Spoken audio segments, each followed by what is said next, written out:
एक दिन हज़रत अबू ज़र गफ़ारी रज़ियल्लाहु ताला अन्हु को ख्याल गुजरा कि आज तो हम हुजूर नबी करीम सल्लल्लाहु अलैहि वसल्लम को देखकर आंखें ठंडी कर लेते हैं, लेकिन मरने के बाद क्या होगा? क्योंकि हुजूर नबी करीम सल्लल्लाहु अलैहि वसल्लम तो वहशत में होंगे और मेरा वहाँ जाना ना जाना मशकूक है। अलगर्ज उनकी बेकरारी इस कदर बढ़ी कि हुजूर नबी करीम सल्लल्लाहु अलैहि वसल्लम के पास हाजिर हुए और अर्ज की, या रसूलल्लाह सल्लल्लाहु अलैहि वसल्लम, एक आदमी है जो किसी को प्यार करता है, उसे उससे मोहब्बत है,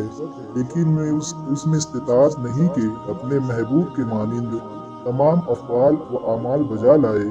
फिर उसका क़यामत में क्या हाल होगा?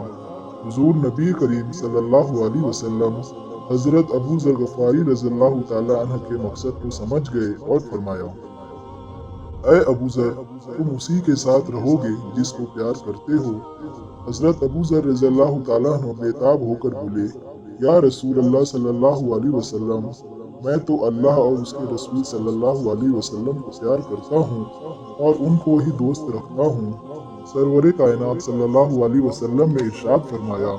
तो ए अबू ज़र, तुम उसी के साथ रहोगे जिसे तुम चाहते हो, उसी के साथ रहोगे जिसे तुम चाहते